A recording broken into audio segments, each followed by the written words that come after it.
views and opinions expressed do not necessarily reflect those of Access Fort Wayne, the Allen County Public Library, or any other supporting groups. If you'd like to produce a show, call us at 260-421-1250.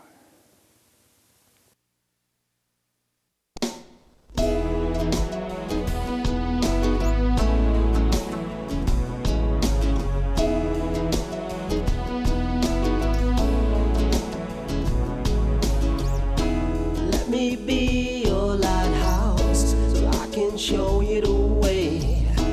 Let me be your shining light, I'll keep you from drifting away. I'm the one that makes you try when... This is Patty Hunter of Patty's Page. Welcome to my show. Today on Zoom is Christian Heritage Party leader Rod Taylor. Hello, sir. Hello there. Yeah, Christian Heritage Party of Canada for your American viewers. We're in the Great White North, and Canada, unlike the United States, has about 20 federal political parties, and we are one of them. Oh boy. How many? There's about 20 federal political parties. Most of them you've never heard of, but we are about seventh in size out of that group. We are one of the larger parties that does not yet have a seat in the House of Commons. Oh my goodness, you still got to work at it. I'm going to plug you, man. So we have interesting topics of what Trudeau is doing to our homeland, Canada. C11 is Online Streaming Act, and it is in Canada, when a parliament is reconstructed after an election, all the bills that are on the table that have not yet been passed, they go into the memory bin, but they can be brought forward again. It used to be C10, and it didn't pass in the last parliament. It was brought forward again after our election last fall as C11, and it is called an Act to Amend the Broadcasting Act, and the short name is the Online Streaming Act. It has already been passed in the House of Commons, but it has to go yet through the Senate. It is at second reading now, and for our American listeners, the way a bill passes in Canada, it has to go through both the House of Commons, the elected representatives, and the Senate, and it has to go through three readings in each place with committees and so on. And so unfortunately, this dangerous bill, is already passed by the elected representatives. The Senate in Canada is appointed by the Prime Minister, one member at a time.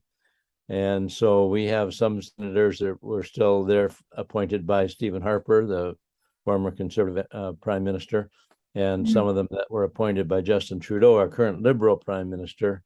And anyway, we are not that hopeful that this bill will be stopped. And we're concerned that this bill is going to be used to censor political opinions that are contrary to the ruling party. Justin Trudeau, our Prime Minister, has a minority government, but he is supported by the NDP, the New Democratic Party. Actually, they're old and they're not very democratic, but anyway, together with the Liberal Party of Canada, which also is not very liberal, they form a majority. So basically what they put on the table usually passes, and they push things through. So this bill will be used to censor political opinion on the internet. They claim it won't be used that way, but it definitely will. And that's going to make it harder for people with honest opinions and different opinions to get those opinions out to the public. Including my show? Well, there is another aspect of it that could affect your show, and that is because they're pushing Canadian content. They, we have a lot of wonderful American content in Canada, but some of these folks, although they're not very Canadian and they don't support traditional Canadian values, they like to crow about Canadian content. So they might have mediocre content from the LGBT groups or various lobby groups, and they'll call that Canadian content. Oh boy. But good stuff coming from below the border, they want to regulate that. So I'm Canadian myself. yeah, that's right. So if they try to block you, just get a hold of me and I'll stand up for you. You are a Canadian. Je suis Canadian, eh? Yeah, very, very good. Platform for it and deficit and stimulus. What's all that about? Well, you have the same thing going on down there in the U.S. with the Biden administration. Your Biden administration is pushing something that they call inflation reduction, and it's actually going to be spending lots of money that you don't have. Same thing is going on in Canada. Mr. Trudeau, in his time in office since 2015, has nearly doubled the national debt. We're at $1.2 trillion right now. The United States would love to be down to 1.2 trillion, but for Canada, that is a huge amount. We are paying Canadian taxpayers through the government are paying about $70 million every day in interest on our debt.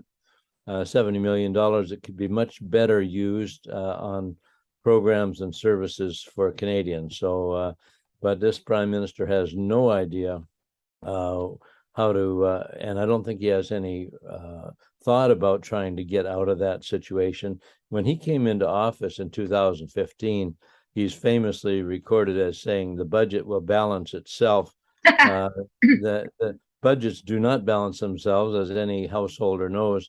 And now the Liberals are talking about the budget could be balanced by 2041, I think they're saying. The children that have not yet been born are the ones that are going to suffer. They have taxation without representation. We are spending their money. They're going to have to try to repay this, and they have no say in the matter. They're not even born yet, but we're spending their money as if it were our own. Of course, governments, aside from the debt, governments actually never have any money.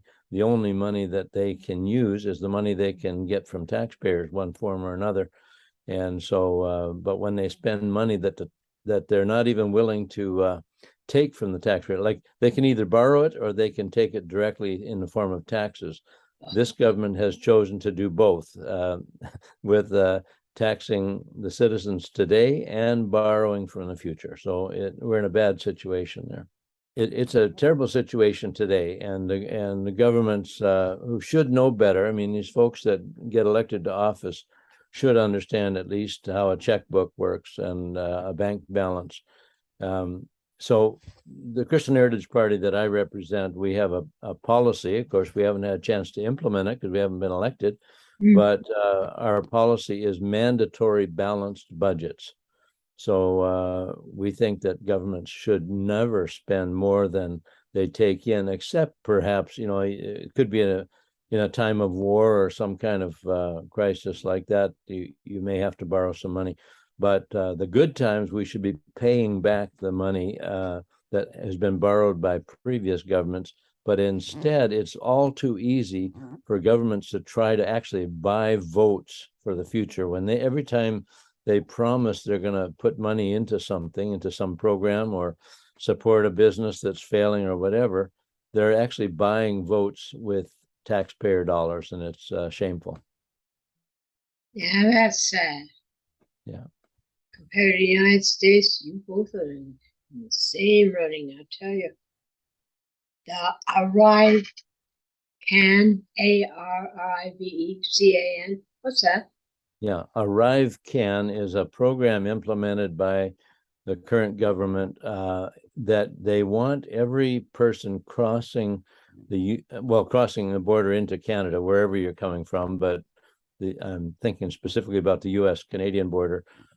They want every Canadian to put this app on their phone, and you have to apply, you have to give a lot of personal information. They so-called guarantee your privacy, but that's maybe privacy from other citizens, but you're giving to the government personal details that maybe you don't want to. And how did they say it? All travelers, with limited exceptions, must use ArriveCan to enter into Canada. And so it was imposed supposedly to deal with the vaccine, the COVID, the vaccine mandates, and so on, because through ArriveCan they track your vaccination status. But the reality is that is just the beginning of things. If COVID were gone today, they would still want you to be using ArriveCan so they can track your personal details. Yeah, it's a control mechanism. 1984, eh? 1984 has come and gone, and Mr. Orwell was very prescient, if that's the right way to say that word. He saw into the future amazingly the way things would go, the altering, the censorship of the truth, the altering of history, and Big Brother watching you. It's all here now in living color, and it's very depressing. I think that our Prime Minister and President of the United States, unfortunately, are quite compatible. They're singing from the same songbook, and I think they're really singing a tune being called by people like the World Economic Forum, Klaus Schwab, Bill Gates, and others who George Soros, people who want to reduce the population. Of course, not them. They want to reduce the population of other people. Control. Control. And Bill Gates, of course, has bought up a lot of farmland. I think that's a well-known, forcing, small farmers, basically raising the price of farmland, and he can afford it, and the small farmers can't, right? See, that what money does, corrupts. Yeah, and money and power, and they say power corrupts, and absolute power corrupts absolutely. So we're concerned that people like Bill Gates and George Soros are dictating to us through our supposed elected representatives, but instead of us telling them how the country is going to be run as the way it's supposed to be, they're telling us what Big Brother wants us to pay attention to. So outsiders are buying Canada up. Yeah, we have had a lot of outside purchasing of real estate, farms, housing. We did have, I think it's still a housing crisis. Housing prices may have started to go down because of the inflation, the rise of interest rates, and so on. But housing prices in Vancouver and Toronto just got to where an average person, almost can't afford to think of having a house there. So it's always everything's rent. They raise the rent. Yeah. Money. You don't care about the human beings. That's right. Well, multi-million-dollar houses in the Vancouver area, and I don't know. I just can't imagine how someone, and that forces, of course, if you're a young couple, they either have to move out and use transportation to get to work. If they're going to buy in the Vancouver area, both the husband and wife necessarily would be working, and of course that makes it hard on the children. We'd think it's the best plan is when you have young children, if one parent can stay home with the children, but that's almost becoming a wishful dream at this point in time, with people struggling to survive and to pay their bills. Vaccine mandates, including U.S.-Canadian border. What's up?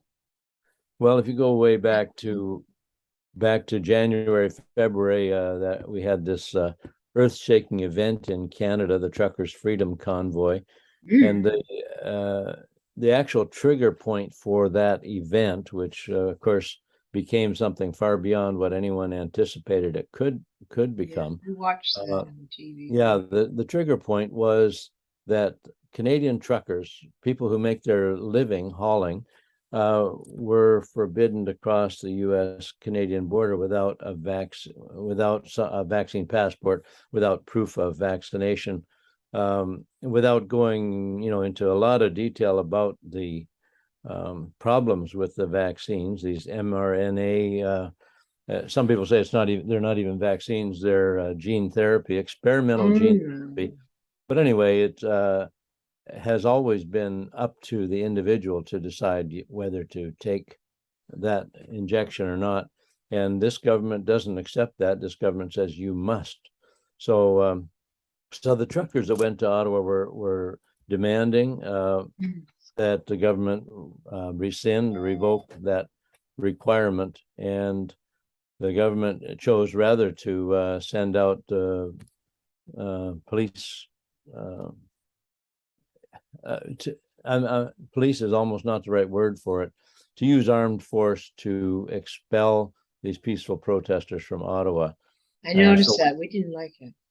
Yeah, we still have the vaccine mandates at the border, and the U.S. has as well. I don't know if they're enforced as strictly as Canadian ones are, but unvaccinated, good, healthy, strong, upstanding citizens, truck drivers who've been doing this for years and who have helped us have food and things on our grocery shelves during the midst of the pandemic now are being punished. Of course, they're just one part of our society that's being punished for non-compliance.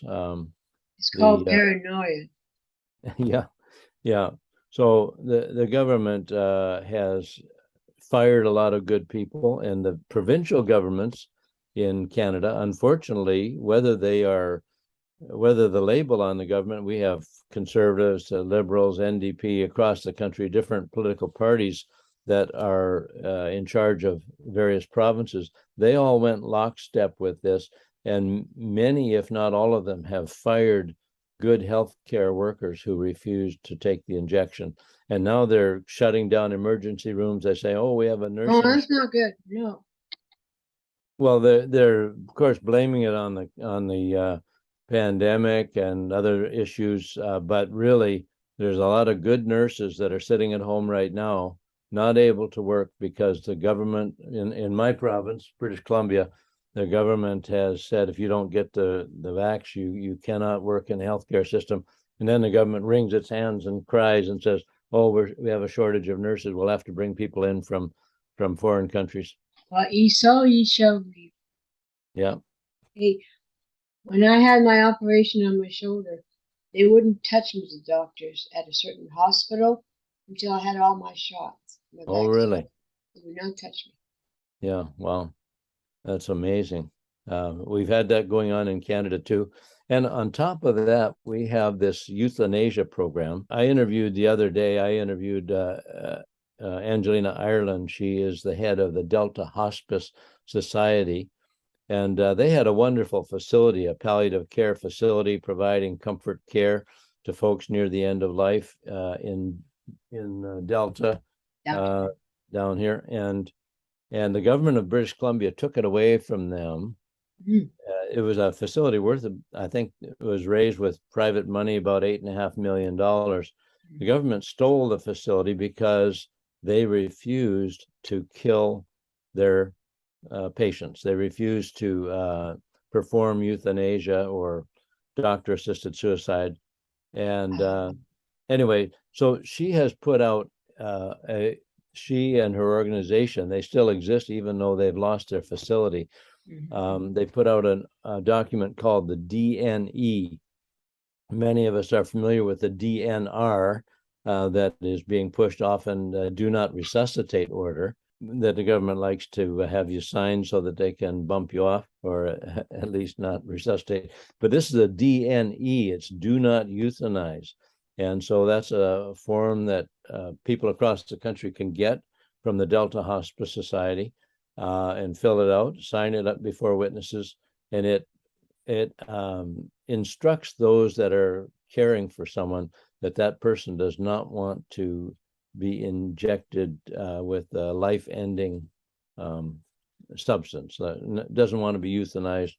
So anyway, last year in Canada, the government approved the killing of over 10,000 Canadians, senior citizens. And now this government under Trudeau has expanded that to include the mentally ill.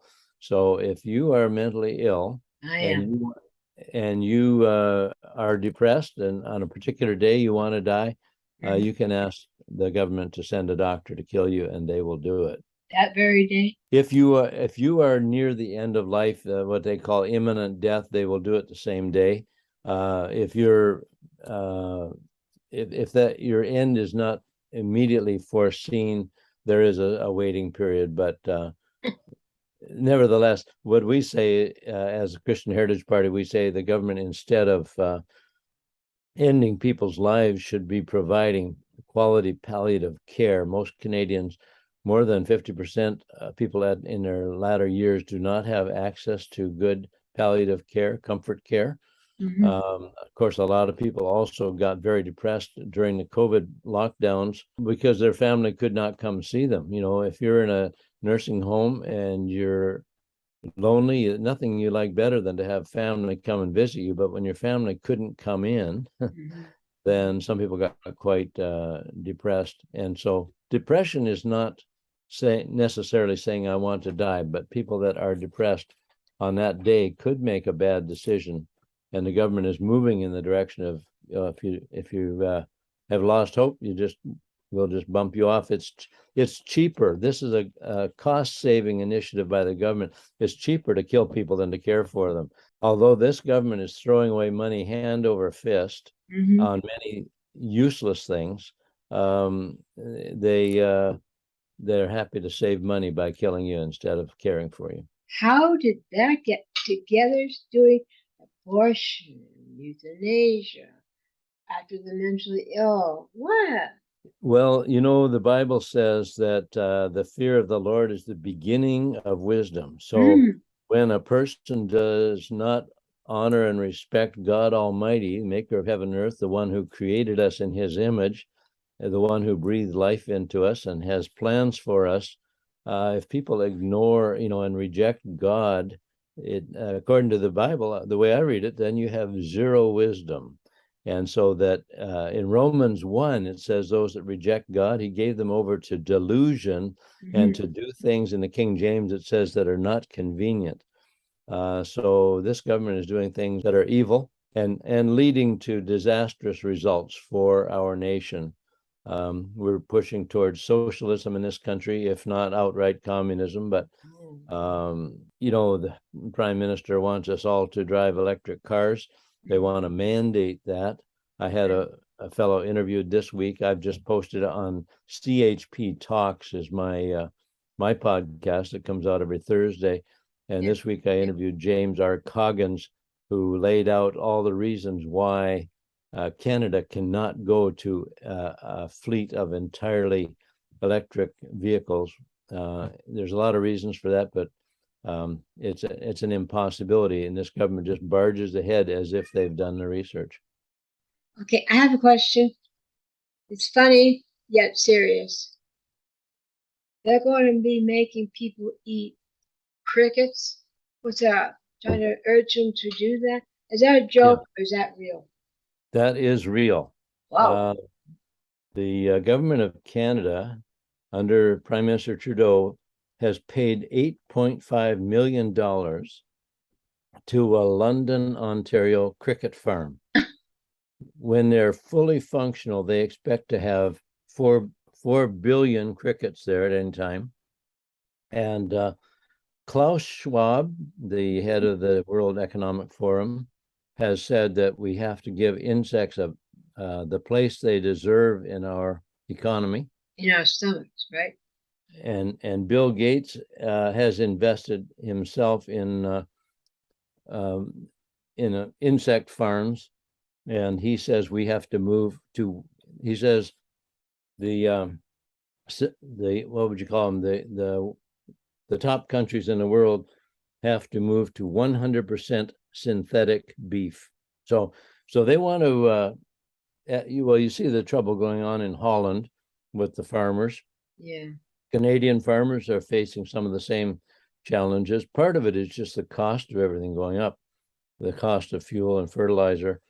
But the government actually wants to eliminate or greatly reduce the amount of cattle in Canada. Of course, in our prairies here, Alberta, Saskatchewan, Manitoba, and even in up here in northern BC, we have vast herds of beef. And I don't know about you, but I like eating beef myself, and I have not yet developed a taste for crickets. So they're going to force you. Pardon me?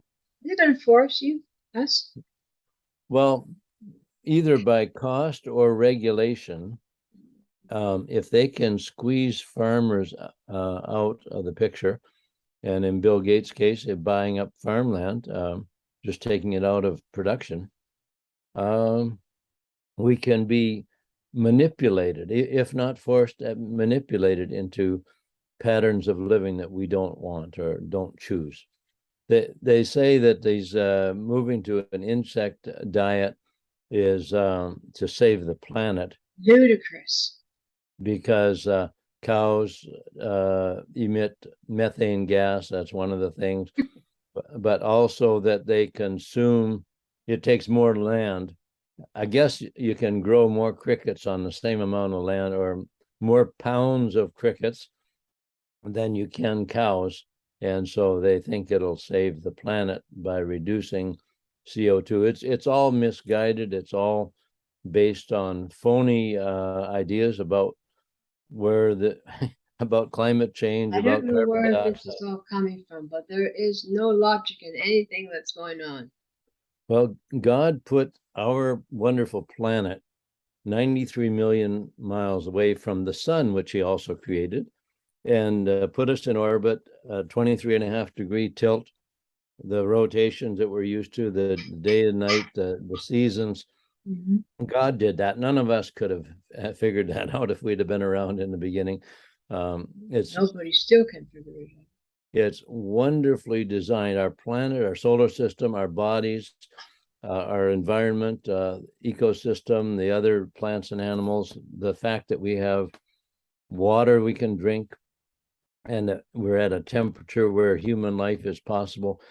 People need to recognize all this is because of God, God's creative genius and his love and care. And it says he made us in his image. So we have the capacity to love, to create, to think. God has given us that. In that sense, we are like him. So he calls us to be stewards of his creation. We're supposed to look after this planet that he made.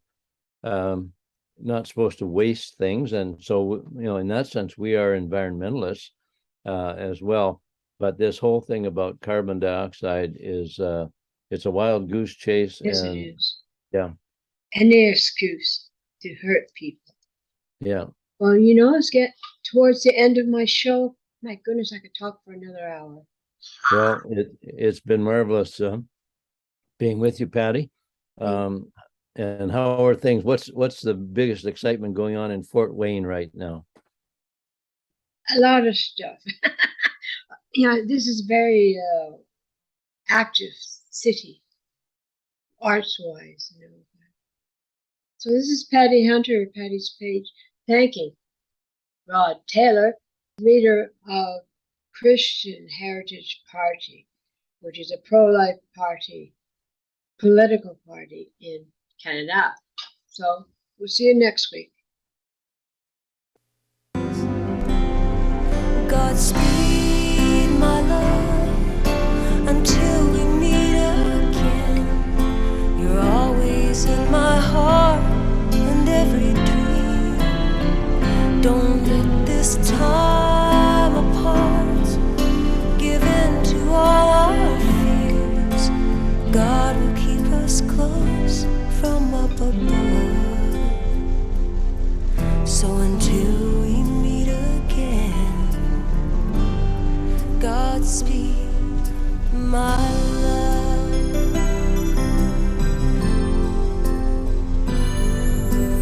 God is with us always, for the rest of us.